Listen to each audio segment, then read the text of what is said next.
it, like the stats have come up, Fishman is 3-1 with it, but I'm with you entirely because even if you look at Bane's matchups with the other two supports, they're really not that good. Fiend's grip is very easily interruptible from a distance with Marana arrow because he has to stand still. Same goes for Bushwhack.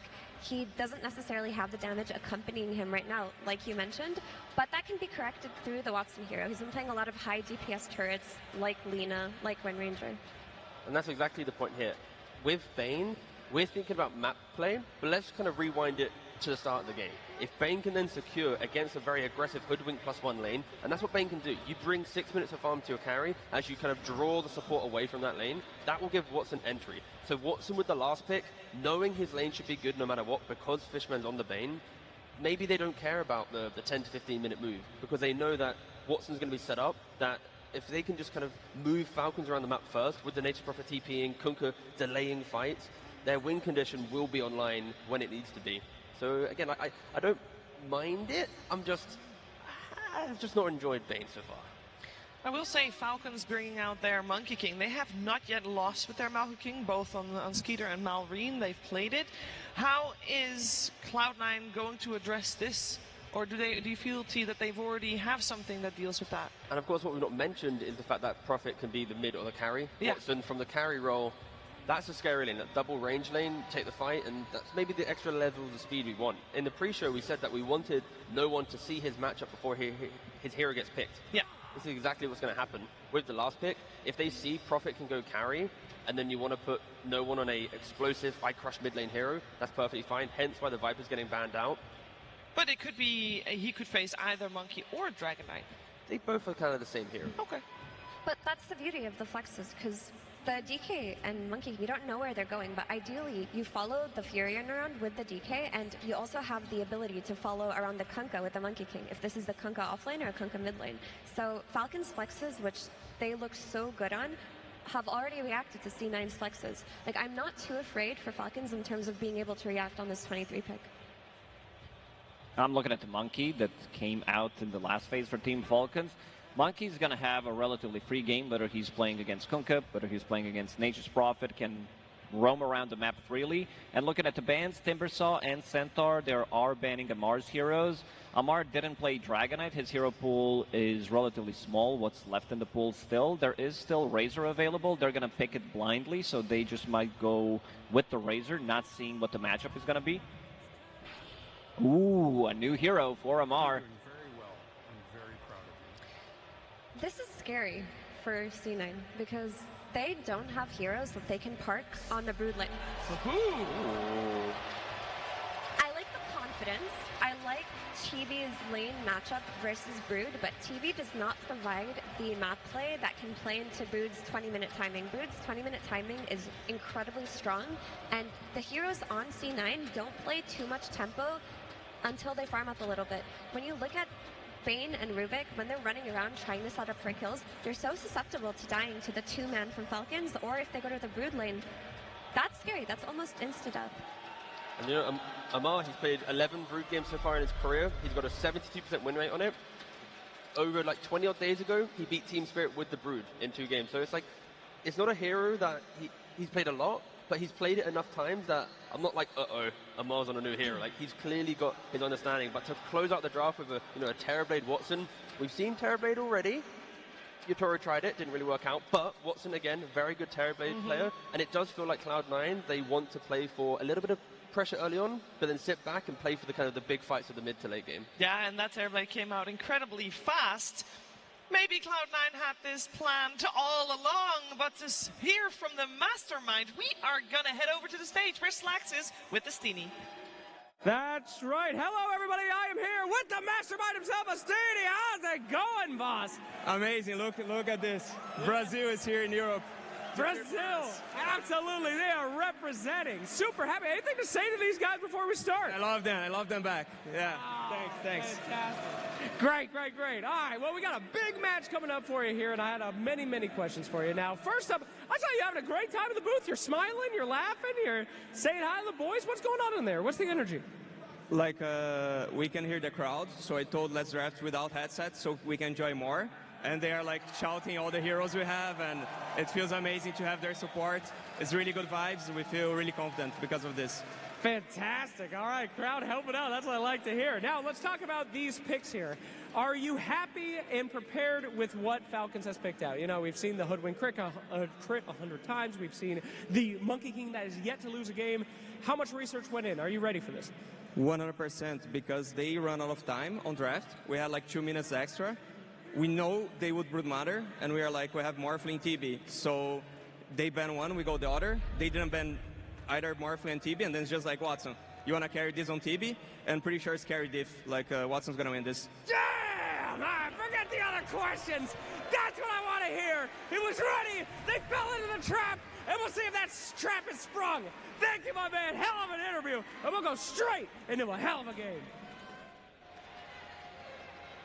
Thank you very much, Slash. Yes, we're ready to go here with Falcons versus Cloud9 in the lower bracket. Fogged, it's going to be an exciting one. The final pick, as we heard that from Astini, predicted. They knew that the Brood was going to come. Their answer, the TB or the Morph, they go with the Terrorblade. It's a risky option, though. Like this hero, we don't see it a lot, and when we have, it didn't look great. No, it's had some difficulties. For a couple tournaments, some players are still trying to bring it back, but we've seen players take advantage of the slowness of this hero, the ways you can pressure it.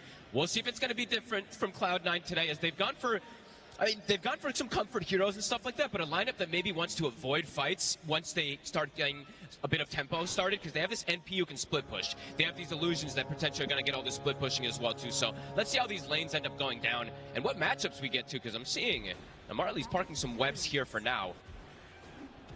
I see he wants to play for the bounty rune here. Fishman is going to be able to grab it first, though, as he steps down. So I guess the question is, obviously, we heard from Astini, the Cloud9 side of things, they were predicting that the Brood was going to come. Yep. But from Falcons side of things, obviously, the Brood is not something that they pull out all the time. So what do you think it was about today that Falcons said, you know what, we're going to catch them out off guard, which they apparently didn't, with the Brood?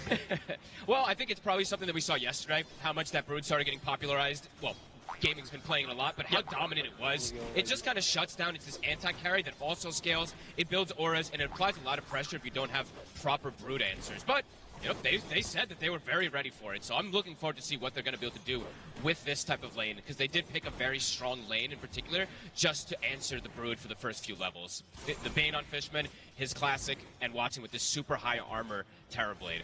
But again, we'll see how this Terrorblade does end up doing overall in the game. And the other thing that's interesting is, I think Cloud9, you know, with this Nature's Prophet, we saw BBT tried to do this versus Falcons yesterday. The first few minutes was good. It just was afterwards that things got devastating.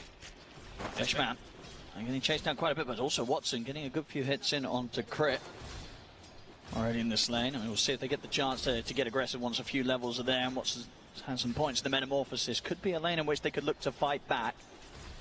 Strong lanes. I mean, I'm mostly going to be looking at the mid lane in particular for these first few levels. Snow One doing a great job of controlling the CS here, first 3 waves.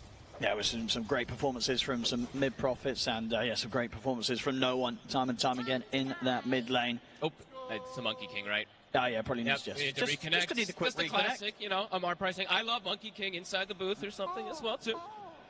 And then this top lane. I mean, there's something as well you were sort of saying for Cloud9's draft as it was developing, as you were a little bit concerned about the burst damage output. Yeah. Does that concern still remain?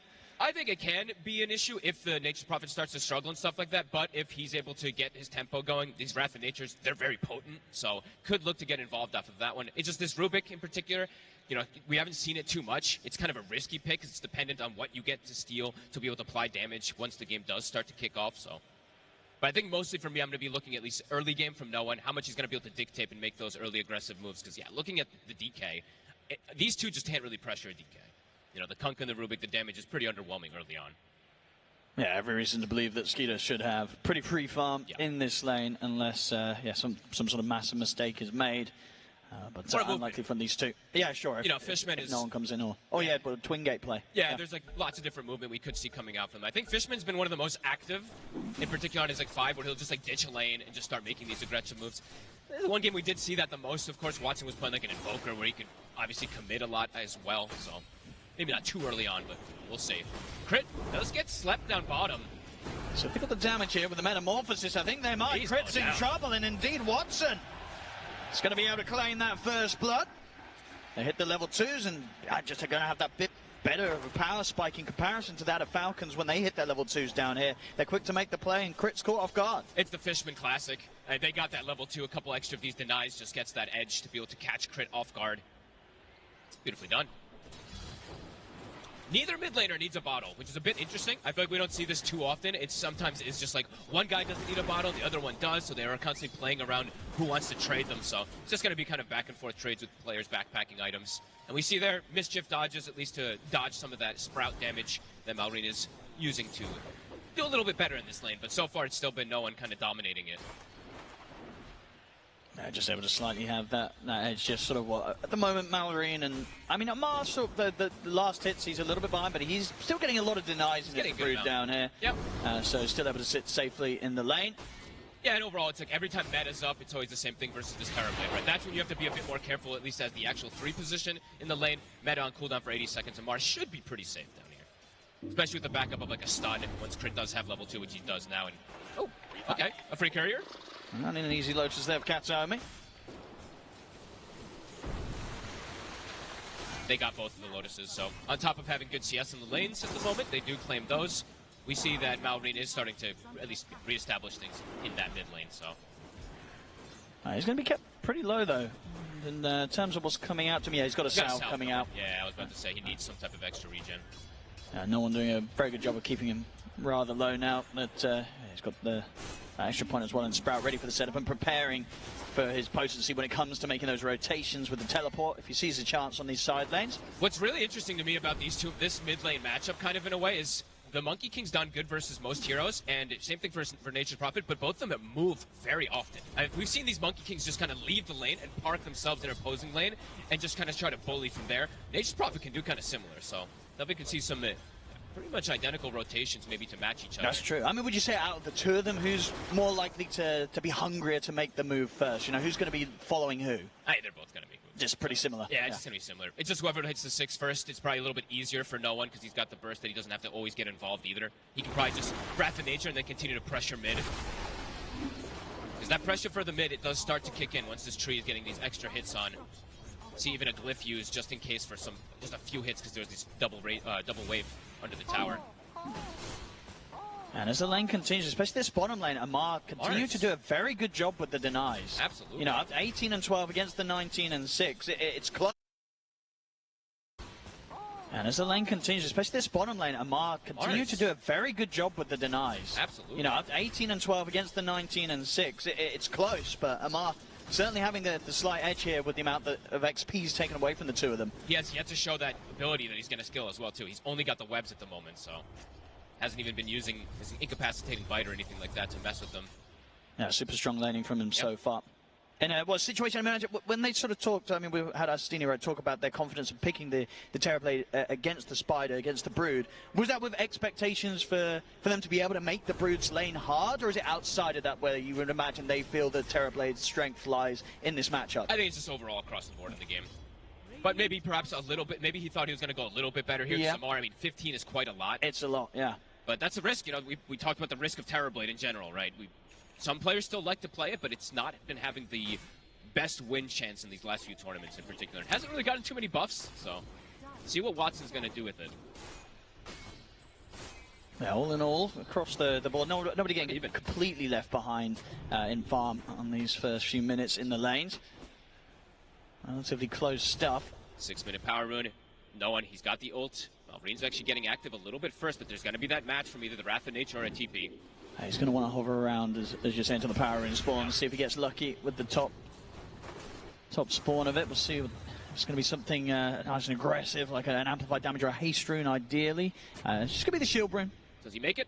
Looks like he should. Can he kill it in time? No, he can't. Nice. So nobody's going to be getting that one. Easy deny. Bottom lane. Instant move. They're going to make another play.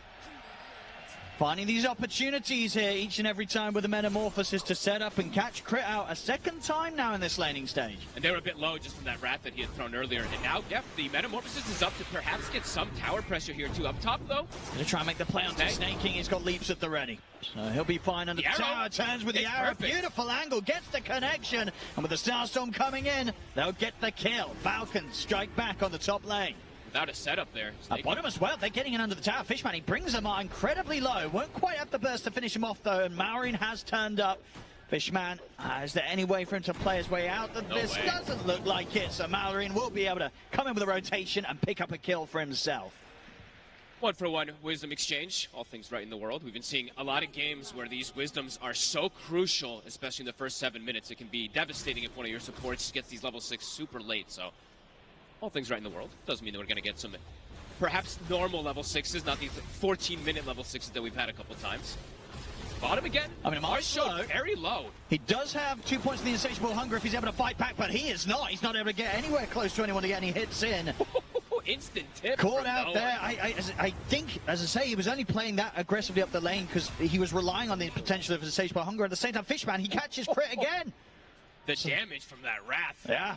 Burst him down low. Fishman with the finish of this bottom lane, despite the fact that Amar was getting good farm, getting good denies. These deaths, they're adding up. It's quite a lot of positive action that Watson's getting involved in. I mean, it's coming up to 8 minutes in, the Terrorblade, he's already got 3 kills. 3 kills, and taking the tower is actually all important because now it's a lot harder for Amar as his Broodmother to fully pressure, take control of it. It's also level 6 is going to be coming a little bit later than maybe he expected. Very good aggressive move coming out from Cloud9. That being said, though, Skater is also top. Malrine as well is very high net worth. And DM... Good use there of the Exile by the Dragon, but he won't be able to hold back the rest of them. DM getting surrounded by the 4 of them as Malrine and Crit come in with the rotation. He's struggling, and they have now spotted the stacks. Can they take them? Well, they're certainly going to be tempted to try. They've got the Jingu buffer for the next Boundless Strike. Malrine's going to try to take him out, but this tree's been cut. Oh, they saw him go up there, and they're ready to punish him for that with the Sprouts in. The Nightmare coming in time to stop the Boundless Strike, but the other turn. Get it off, a full heal there as it connects onto the stack.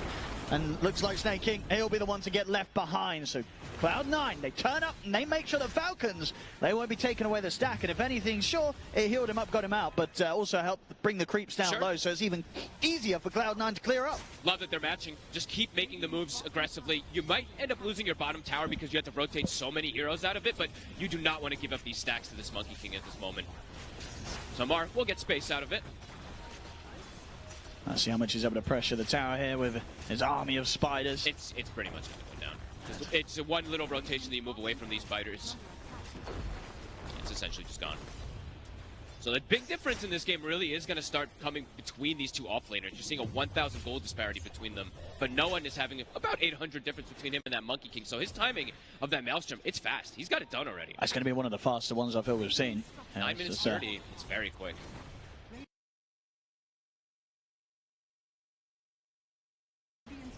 Very, very hot stuff here from no one in the mid. Which, when you're having maybe perhaps some damage issues that the panel was mentioning and we were talking about inside the mid game after these lanes break apart, having that earlier Maelstrom could be pretty important for him to get involved. Because now Watson, I feel like he's done his job of getting involved. He's got 4 kills on a TB early. Now you kind of want to do your own thing, let your team control the map and make the aggressive moves for you. You can just keep sending these illusions to farm and push out the lane that the spider shoves in. Looking for that 10-minute power in. It's going to fall into the hands of Malrine. Pretty big one, too. Can he make an aggressive move with it? Looks like it's just stealing some stacks, getting these neutral items finished up. That's going to be difficult to find Watson at the moment, farming in a very safe position there, down on the bottom side of the map beyond the tier 2. They do have one of these, I would say, kind of sneaky wards that we've been seeing more teams play, so it will be at least spotting the exact position that he's in, so information being given. Crit, very close to finding the level 6. Just trying to pick up some solo XP on the bottom lane. Both teams are just trying to maximize, it seems like. Yeah, as you said, playing bottom, Broodmother's just jungling, Monkey King stacking / jungling. Fishman looking to make a bit. I mean, this is, I guess, just him hitting a tower and being a little bit cute up here, but won't be able to make anything of it. And Falcons, I think they'll be very ready to get Skeeter involved in the fights now, because the Blink Dagger's coming out for him. Just like last time, I heard Amira was talking about how aggressive that they could be because they have these pairings that they do tend to do with these drafts for Falcons that they can just bring so many different varieties of heroes to be able to set up these type of ganks. So yeah, having this blink early, they're going to smoke. Level 6 are hit on the supports too, I believe. Maybe Crit's still a little lacking, but Solar Flare's online. Fishman also does have the 6, so Fiend's Grip is at the ready. Same thing for Katomi. See if they can react in time. Oh, so the big catch would be either Watson or no one right now. No one. Stepping back over towards the mid lane. Falcons holding the high ground. They might see Watson step up here. Watson, he's not going to expect this. The Dragon Tail opening is there. So if they can chain stun him down, they can. Boundless into the arrow, leaves no chance for any sort of stun to play in. Even if he did, he actually didn't have a point in it yet. Not yet. Nothing he could do there to get out of that one. A successful smoke, and now maybe more. They're going to look for the setup in the mid. They get the Dragon Tail. The Sharpshooter comes in. They get no one as well. Falcons, they'll be able to turn with the Boundless and catch out Fishman on top of it as also. The Falcon specialty. I mean, Skinner, as you said, when he can start getting involved early on, the way that the map just starts to close off quickly. 12 minutes in, very quick, aggressive moves, catching 2 big cores. I mean, yeah, it doesn't get better than that for them. They get the carry, they get the mid, they get a support on top, they get the mid tower. And now what more could you want there with a Blink Dagger reveal from Skeeter? Perfect stuff. And now they've got the Brood with the mech. And we were talking about, I was looking at the comparison between him and DM. There's a massive net worth disparity between these two offlaners who DM could struggle to get involved in these early fights. Yeah, he's falling behind big time. He's got to farm the stack, at least help Watson finish it off. But Falcons, I mean, after the lanes break off, it's similar to yesterday. Just the way that we saw versus BBT. Yep. They had this good early 12 minutes, and then things just snowballed out of control. So let's see if Cloud9 can slow the pace of the game down and not just keep hemorrhaging kills. The Skeeter, he's looking for it. Cloud9 turning up at the tier 2 here for the defense, but this is so hard. Skeeter's not going to be afraid of diving the tower, and there it is. Straight in with the Dragon Tail. On towards no one. He's gone. Falcons seeming like they can just take what they want from the map right now. Cloud9 struggling to slow them down or do anything in response. I feel like DM actually has to start making his, I don't know, it's like he kind of has to play bottom because he's the only Brood answer. There's now a massive spider problem on. None of these supports can really deal with it, neither the other 2 cores either. This tower's going down potentially. They're going to have to use the glyph, but there's a lot of spiders. At the time. Sorry, they don't even have the glyph, apologies, so this tower's just dead. It certainly feels like, the time is going to be ticking for Cloud9. Watson coming in with this Terrorblade pick. One of the struggles, right, is getting the game to last long enough for you to be able to come online. It's going to take time. Watson not yet ready to be a part of these defenses. And we were talking about how, no one did get a good timing on his Maelstrom. Back-to-back deaths immediately right after he finishes it up. So it's kind of a pinata that got inflated a little bit.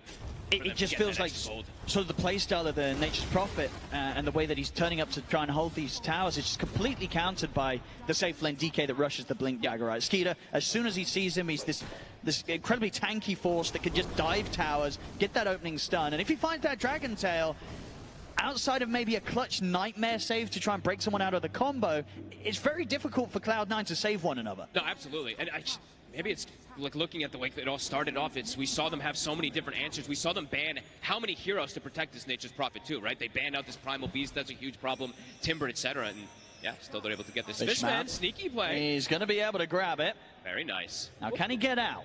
Even if he doesn't, I'm sure he's fine with this. He got the Wisdom Rune. And he's going for it. He's going to try and get a kill. It's not going to happen. But Wisdom Rune picked up, so mission success, will tell you. Sure. At least getting something out of the map here, because map is starting to become quite problematic for them to make aggressive moves. And where's the damage, Owen? Where are they going to have this damage to follow up if they do get these initial catches? Falcons just have firm grasp of this game. With this Broodmother, top net worth, can just continue occupying this entire bottom side. Yeah, making good progress to just try and get the Greaves online for the team as soon as possible. Here, Amar, just to really add to the problems of Cloud9. It's able to come to damage and no one, he's been found.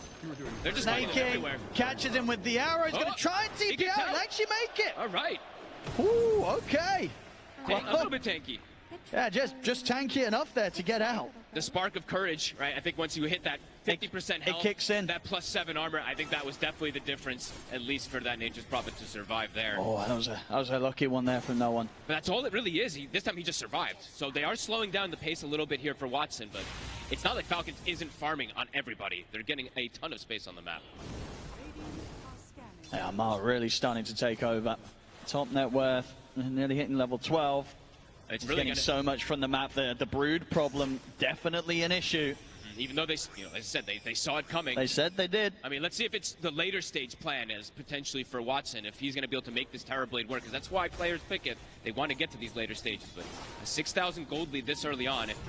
DM, he's going to try and clear out the mid lane. There's going to be a nightmare to try and break him out of the opening combo, but the Manless Strike comes in. Is DM tanky enough to get out of this? Is he able to turn, get the combo off? Torrent's going to be off the mark, but the boat will connect it onto Skeeter. They killed Amar, and now Skeeter's caught the Sprout. They get the two of them. There we go. Cloud9 turn things around. I think, you know, Falcons, they went in then expecting DM to die a lot quicker than he actually...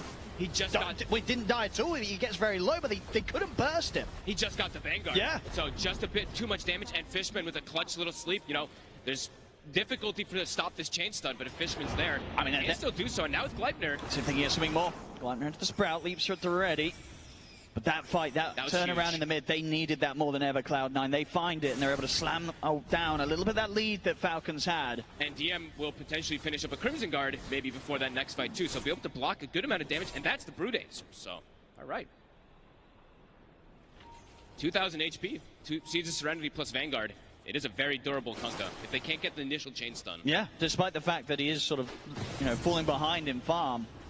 It's just enough to be at this point where Falcons, they couldn't quite kill him. No one buying. I like this, actually. This is really cool. He's looking to be super active, is what this tells me. He's got the Gleipnir now, so it's like, okay, farm time, it's over for him. He wants to show up to every single one of these fights. He buys the Shard. Not something we see too often. I know a couple of these players I've seen pick it up, but this is cool. Very strong. It's a lot of damage. It's going to help also versus these heroes that are pesky inside of the fog, potentially. Cool way to fight back. The pipe now is finished, though, for Amar, so extra little bit of an aura that a lot of magic damage was brought out in that last fight from Cloud9 from both the boat and as well as that Wrath of Nature, so that will block a decent amount.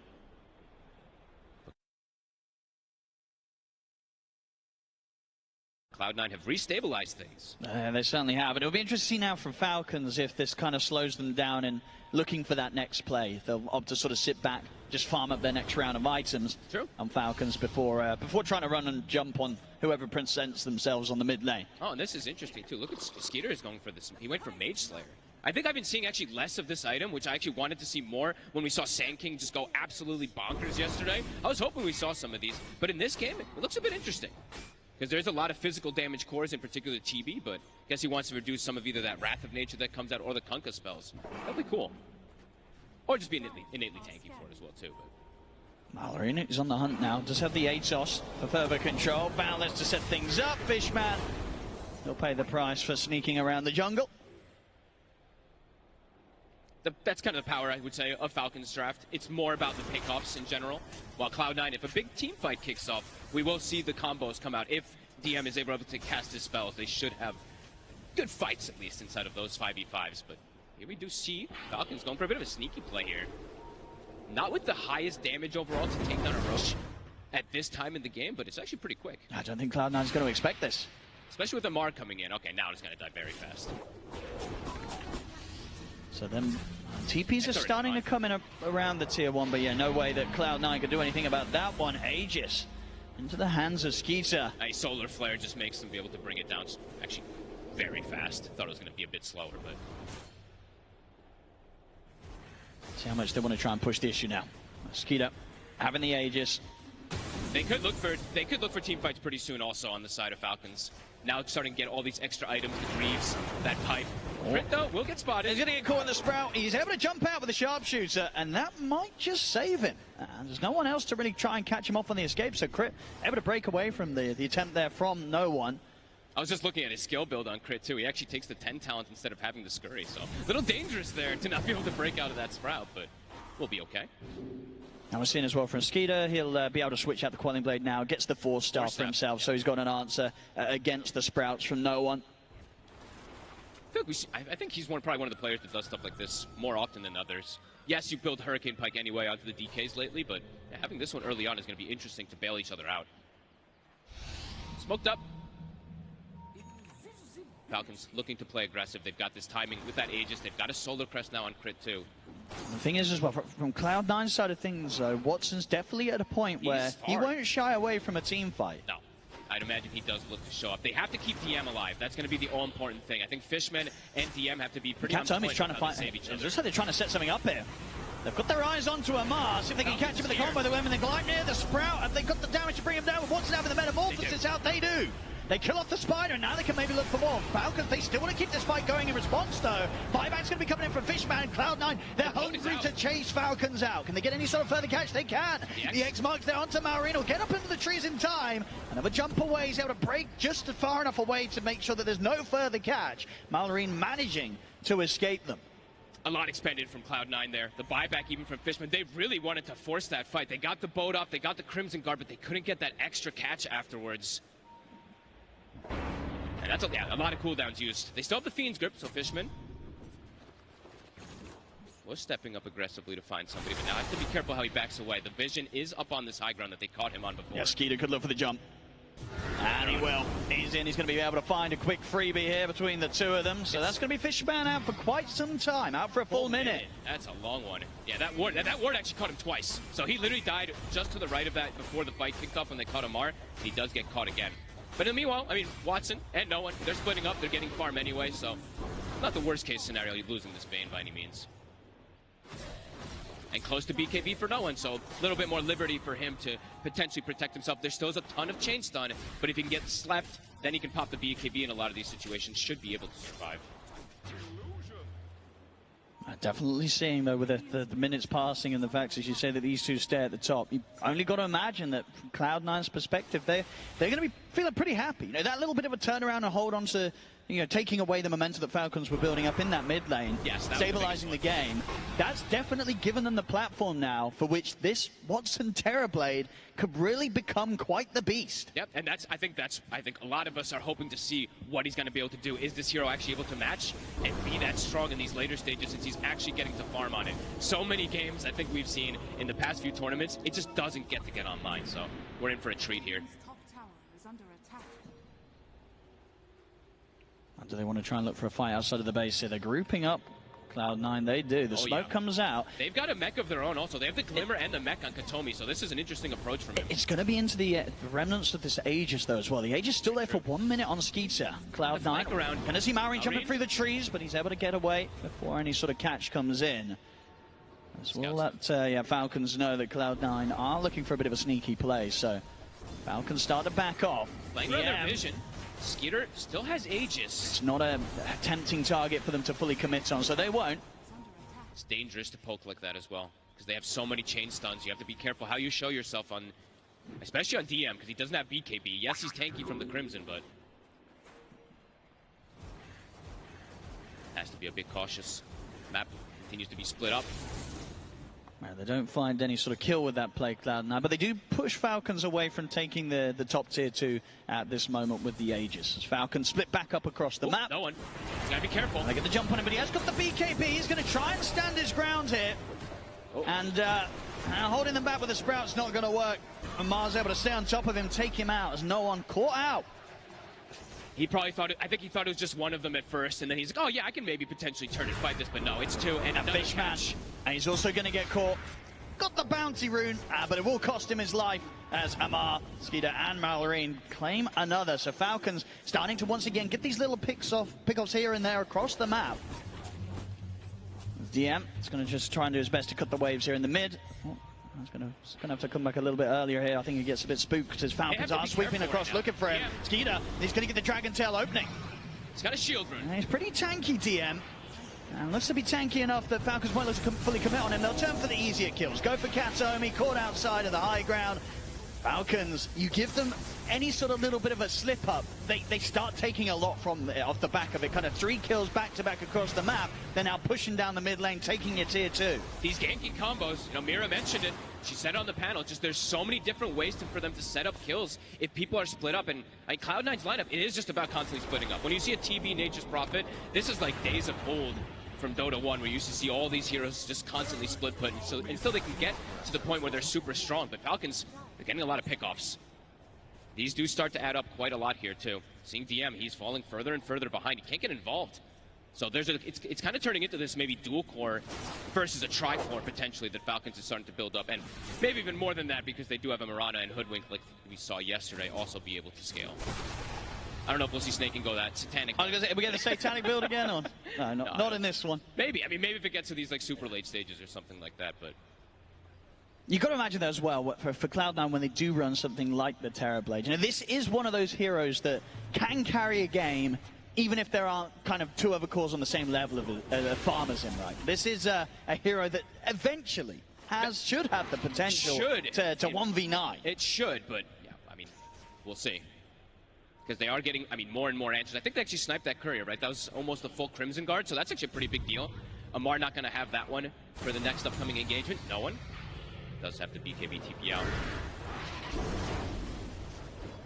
Yeah, doesn't mean he won't have it for a second here as Fishman. Always going for these kind of crazy plays, I feel like. They've got the Gleipnir set up. Snake King trying to close the gap to see if we can find the follow-up control. Fishman will turn with a Nightmare, but Skeeter's there as well. It's another death for the Bane. They're getting picked apart.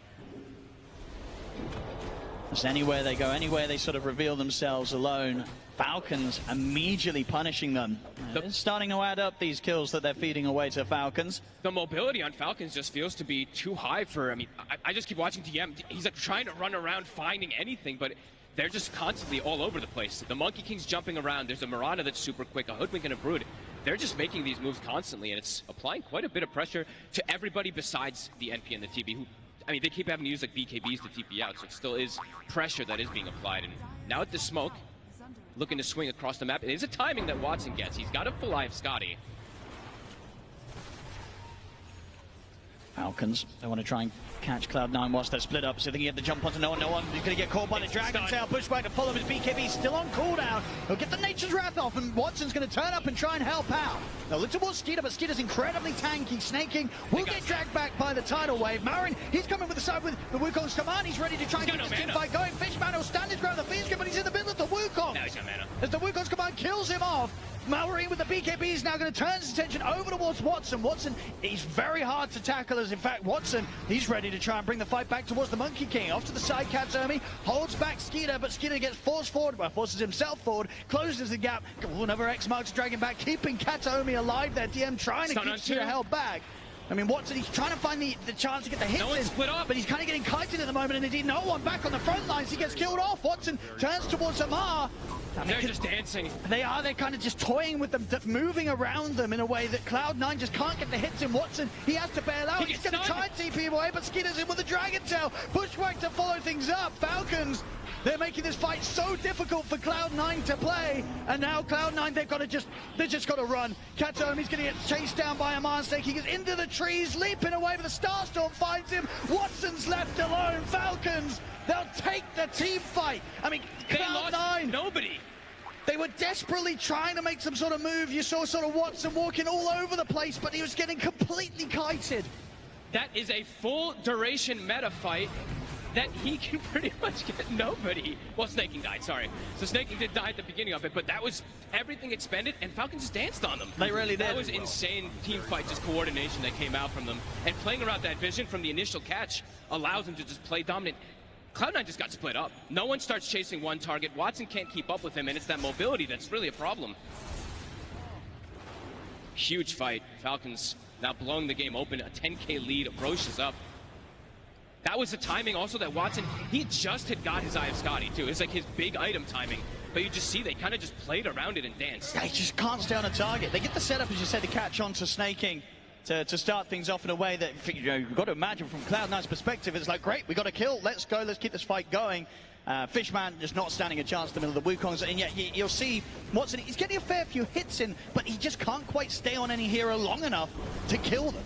And they're just very durable, right? Malrine still had the Wukong's armor. Even at the end there, he gets solar crested up. And then this is the point when it starts to be pretty much disaster. Everybody split all over the place, going for different targets. And then Falcons, like low cooldown stuns, really start coming into play. Because they can just keep throwing out these stuns, controlling these heroes. And it becomes, yeah, massive problems for Cloud9 very fast. Maybe it's just sort of a bit of miscommunication there. You know, the point where no one's kind of at the front getting gone on by Malrine, that's at a stage where Watson's already started to walk away from that side of the fight, feeling that he couldn't have the chance to keep chasing. I mean, the thing that Panel said and we talked about for a while, it's like damage issues, especially now at this point when they're able to dance around and kite. Yeah, the majority of the damage, it's the Terrorblade, it's Watson, but they don't have the control to, as you say, punish the ability of Falcons. We'll be able to survive no one. Does get caught from the initial stun. Nice little play there. Forces no one out to BKB TP out. They've got the physical damage to take him down. They don't. No one gets out. That was close. And I mean, a crit with just such quick moves there to force no one to have to BKB. And now they can go aggressive again. No BKB on the Nature's Prophet if you'd like to make the aggressive move on Falcons. They've got DK form. It's level 18 as well. And I think a BKB on Skater, so they've got a commanding way to pressure at least versus this Nature's Prophet without BKB now. And the Sages. The pressure building up for Watson. He's just got to get, it feels like his next 2 items online really. Needs the butterfly and probably needs something like the Daedalus. Yeah, exactly. He needs a big damage item, it feels like. Might even have to forego the butterfly, even though he's playing versus like these triple physical core. I mean, the butterfly feels so good this game. It's just difficult for him, it really is. Skeeter. He's ready to just walk up and start hitting the high ground. Still 3 minutes on the Aegis. He's even going to get the jump in onto DM. Maureen's in with a follow-up. They force him back into the arrow. I mean, the combo there couldn't be more perfect from Falcons. I mean, they're on point today. They've ate their Wheaties. Everybody's playing super fresh. That 4-step play is beautiful into the stun. Glyph forced. And how do they fight now? Oh. The DM and the question mark here from Maureen. As Maureen's feeling pretty good about this one. He knows as well that DM's had a tough time this game. It's been one of the tougher ones. He's 0-4. Bottom of the core is on net worth. Well, let's see. We have had, of course, situations in the past where all chat can go horribly wrong. So Very maybe true. This is the beginning of the comeback for Cloud9. We'll see if Maureen lives to sort of regret his words this game. Can Cloud9 turn this one? Gonna have to be some miraculous stuff from Watson and from no one, it feels like. A full AC now for Amar too. I mean, every aura is now pretty much ready for They're them. just not going to die. They feel They're so tanky. So tanky. Yeah. And no one. They found him. He's got the BKB TP, and at this moment at least, nothing to be able to stop that play. Immediately a Basher's queued up from Malrine. Yep. Instantly. And yeah, you see this win probability. They've just been able to kind of run around the map, win every single one of these fights, besides that one mid-fight pretty much in particular. Yeah, that was the only slip-up. It really was. And just, it's so many pickoffs that they're able to do with this type of lineup on the map. Yeah. Anyone who shows. He's trying to clear out waves with the X-Mark play. They're going to have the damage to kill him rather easily as well. He does have buyback available. And they need to use it if they want to try and hold on to at least this mid-set of racks. It's getting taken very quickly. The smoke will come out from Cloud9. The last hurrah. The mid-racks are gone. Falcons ready to sweep over towards the top lane as well. They've got to do something soon, Cloud9. I mean, what's he spending up? He's holding on to the 4K gold right now. And here's the buyback from DM. Falcons. Got with the lightning. No one's coming for the side, but he's immediately killed. He tries to start the fight off. They just turn, destroy the Nature's Prophet. The boat comes down for DM, lands onto Snaking, but Cloud9, they've got to get back up to the high ground. They can't take this fight. They just said GG, Owen. Okay, well, there we go. I mean, I don't blame them. We saw the chance of turning this one around. It was a little too low for them to fancy their chances in. GG is called. Falcons take game one. Oh, that was abrupt, but it did.